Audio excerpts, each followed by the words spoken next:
wait. Unless the president objected, December's payroll tax deal gave TransCanada the go-ahead in February to start building the pipeline, which would travel 1,661 miles from Alberta to interconnections in Oklahoma and then carry Canadian crude to U.S. refiners on the Gulf Coast. The State Department, which presides over the Keystone XL review because it would cross the 49th parallel, claimed yesterday that the 2-month congressional deadline was too tight for the president to determine whether the Keystone XL pipeline was in the national interest.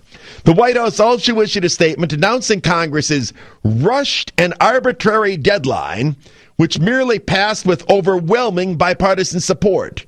This is, to put it politely, a crock. Keystone XL has been planned for years and only became a political issue after the well-to-do environmental lobby decided to make it a station of the Green Cross. TransCanada filed its application in 2008. The State Department determined in 2010 and then again last year that the project would have no significant impacts on the environment. Following exhaustive studies, the EPA chose to intervene anyway, and the political left began to issue ultimatums and demonstrate in front of the White House, so President Obama decided to defer a final decision until after the election. The missed economic opportunity was spelled out Tuesday by Obama's own Jobs Council, which released a report that endorsed an all-in approach on energy, including, quote, the profound new opportunities in shale gas and unconventional oil. The 27 members, handpicked by the president himself, recommended that he support policies that facilitate the safe, thoughtful, and timely development of pipeline transmission and distribution projects, and they warned that failing to do so, quote, would stall the engine that could become a prime driver of U.S. jobs and growth in the decades ahead. Only last week, the White House issued a jobs report praising domestic energy production, but that now looks like political cover for this anti-jobs policy choice. The State Department did give TransCanada permission to reapply using an alternate route, timetable indefinite. The construction workers, pipe fitters, mechanics, welders, and electricians who might otherwise be hired for the project, well, they must be thrilled with this consolation prize. Not to mention all of the other Americans who might fill spin-off jobs on the pipeline supply chain like skilled manufacturers and equipment suppliers, or still others who might work in oil refining and distribution. Environmentalists seem to think they can prevent the development of Canada's oil-rich tar sands, and that their rallies against Keystone XL will keep that carbon in the ground. They can't, and it won't.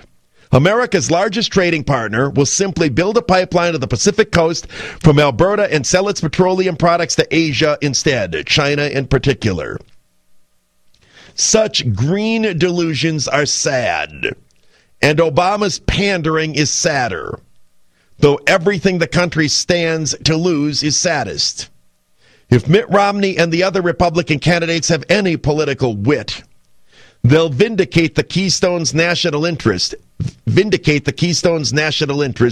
and make Obama explain why job creation is less important than the people who make a living working for the green anti-industrial complex. Could you find two stories that are a better metaphor for this sad, pathetic administration and for what happens when liberalism gets put into place? That $7 million sitting around for 5 years waiting to be spent on bus card readers, while we say no to somebody else spending $7 billion of their own money in our country so we can get more oil.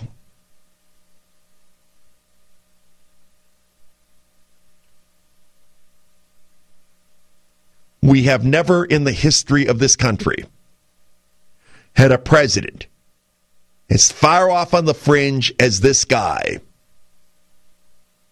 Jimmy Carter would have approved the Keystone XL pipeline. Don't you want to stay here a little while? Don't you want to News Talk 1130 WISN, Mark Belling, late afternoon show. Now with a little goofing around included. I spent this hour taking two stories, seemingly from completely different parts of Milwaukee County's transit system, which is a private company that has a contract from the county, says it's going to take 5 years, 3 so far and 2 more, to put card readers on the buses.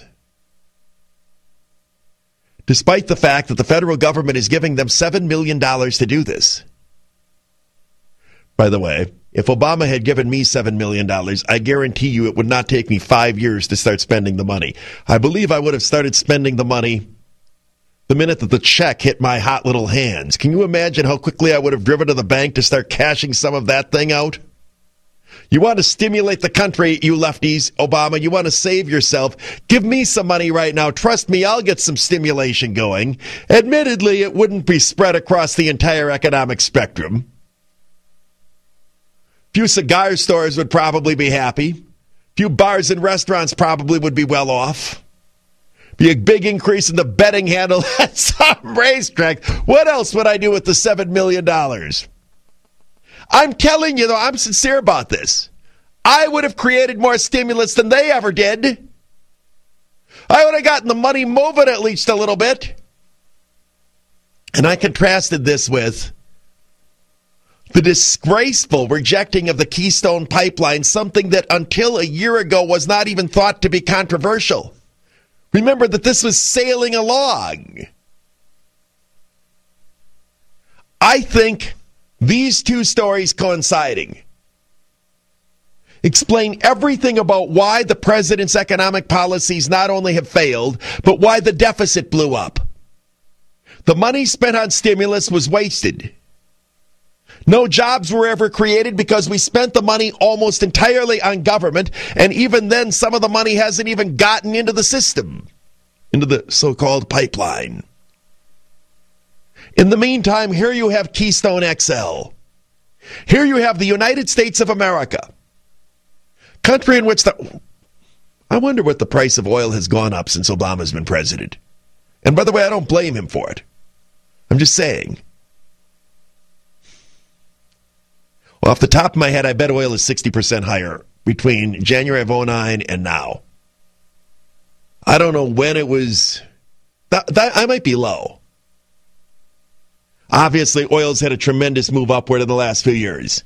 At a time in which oil has gotten more and more expensive, and therefore, the purchasing and refining of it has gotten to be more and more lucrative, we are sending fortunes out of our own country to go get oil from elsewhere. The Middle East, Chavez's Venezuela, and so on. In the meantime, this miraculous development occurs in which, partially because the price of oil has gone up, it has gotten to be worth the while of companies to start getting oil out of the sands of Canada, the tar sands.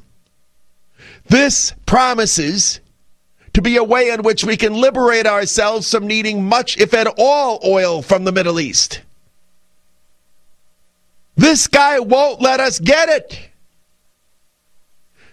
They don't want the Canadians to drill oil because it would be bad for the environment.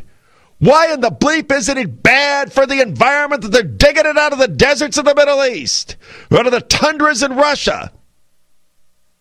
Why isn't it bad for the environment, you lefties, that your commie dictator Chavez is drilling it out of the jungles of Venezuela? You don't seem to mind him despoiling the planet. Your hero. You know why they're against this? They're against it because it's good for America. Dead serious about this. What a no-brainer. Let a company spend $7 billion so it can sell oil to America so we can get it here in our country. We say no. Obama and the liberals have this dilemma. They hate it when there's prosperity in America. They hate it when American businesses do well. They hate it when there are corporate profits. They hate it when there's hiring. They hate it when the private sector becomes more and more lucrative. But they also know if there's a rotten economy, he might not get reelected. When push came to shove, he put his own reelectability behind Not allowing something to happen in America that would be good for us. Putting thousands of people to work so that we can get more oil. Some of you think I name call too much. I disagree. The names that I choose are chosen precisely to communicate exactly what I believe. The President of the United States is a leftist idiot.